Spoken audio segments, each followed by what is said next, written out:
एक बार की बात है, अकबर ने अपने राज्य में एक स्पर्धा की घोषणा करवाई। इस स्पर्धा में भाग लेने वाले प्रत्येक व्यक्ति को एक बिल्ली और एक गाय दी जाएगी, और जो भी मनुष्य सेहतमंद बिल्ली के साथ साथ सबसे ज्यादा गाय के दूध के पेड़े बनाकर लाएगा वह विजेता होगा, और गाय के दूध पर पहला अधिकार बिल्ली का होगा। इस स्पर्धा में भाग लेने वाले सभी प्रतिभागियों को यह सूचित किया गया कि जिसकी भी बिल्ली भूख के कारण कमजोर हुई या बीमार पड़ी, उसको दंड स्वरूप 100 कोड़े मारे जाएंगे, और जिसने भी दूसरे गाय के दूध के पेड़े बनाए या पेढ़े में मिलावट की, उसे भी 100 कोड़े मारे जाएंगे, तथा जिसने यह दोनों अपराध किए उसे 200 कोड़े मारे जाएंगे।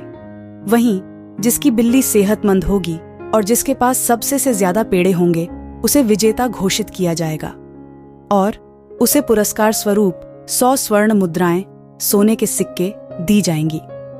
इस स्पर्धा के समाचार को सुन लोगों में जोश भर गया। स्पर्धा में भाग लेने हेतु नामांकन विभाग भारी भीड़ पहुंची। बीरबल ने उमद्दी भीड़ को लेकर कर्मचारियों से पूछा, ये सब यहाँ क्यों आए हैं? तब उसे पता चला कि बादशाह ने स्पर्धा रखी है। स्पर्धा की बात सुन बीरबल बादशाह के पास गया और बादशाह से पूछा, बादशाह, आपने ऐसी स्पर्धा क्यों रखी है? बादशाह ने कहा, मैं राज्य में मेहनती और ईमानदार लोगों की खोज कर रहा हूं। बीरबल ने कहा, किंतु स्पर्धा में ईमानदार क्यों आएंगे? यहां तो लोग 100 स्वर्ण मुद्राओं के लालच में मेहनती और चतुर लोग आएंगे। हंसते हुए बादशाह अकबर ने कहा, अच्छा ये बात है तो तुम भी स्पर्धा में भाग ले लो। तुम भी तो मेहनती एवं चतुर हो, क्या पता तुम ही विजयी हो जाओ और 100 स्वर्ण मुद्राएं तुम्हें ही मिल जाएं। बादशाह की बात सुनकर बीरबल ने पूछा, क्या मेरे विजेता होने पर आप मुझे 100 स्वर्ण मुद्राएं देंगे? बादशाह ने मुस्कुराते हुए कहा, हां बीरबल, बस ध्यान रहे, जिसकी बिल्ली सेहतमंद होगी और जिसके पास दी गई गाय के दूध के सर्वाधिक पेड़े होंगे, उसे ही स्वर्ण मुद्राएं मिलेंगी, और बिल्ली को भूखा रखने वाले, दूसरी गाय के दूध से पेड्ढे बनाने वाले और पेड्ढे में मिलावट करने वाले को कोड्ढे मिलेंगे। और यदि चतुर बीरबल तुम बेईमानी में पकड़े गए तो मैं तुम्हें कोड्ढों से नहीं बचाऊंगा, दंड स्वीकार करना होगा। बादशाह की बातें सुनकर चालक बीरबल ने कहा, बादशाह, चतुराई और बेईमानी अलग अलग है। बादशाह ने कहा, तो तुम स्पर्धा में विजेता बनकर इसे सिद्ध कर दो।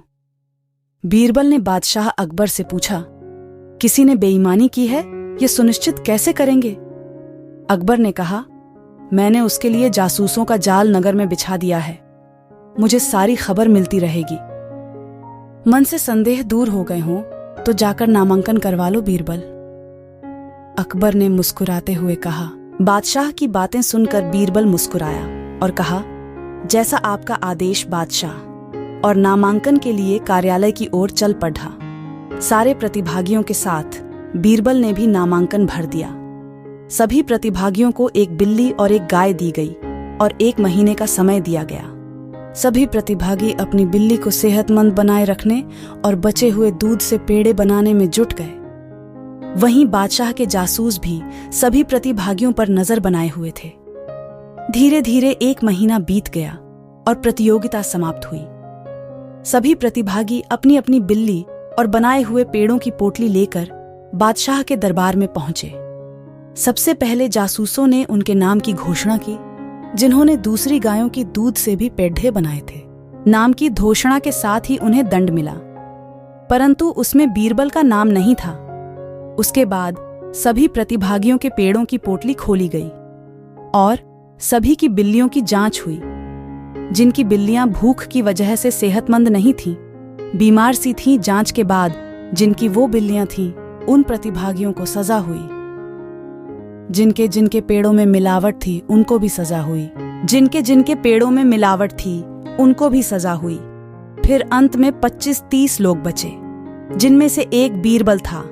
सभा में बैठे बीरबल को नापसंद करने वालों ने कहा, अरे बीरबल, बेईमानी नहीं कर पाए, इस बार तो बादशाह ने अच्छी तरकीब लगाई। केवल 25-30 लोगों की बिल्लियां सेहतमंद थीं और उनके पेड़े उत्कृष्ट गुणवत्ता के थे। जांच में पता चला कि सबसे ज्यादा पेड़े बीरबल के पास है और उसकी बिल्ली भी सेहतमंद है। फिर लोगों के बीच में कानाफूसी होने लगी कि बीरबल ने कोई बेईमानी नहीं की तो फिर इसके पास इतने अधिक पेड़े कैसे हैं और इसकी बिल्ली भी सेहतमंद है।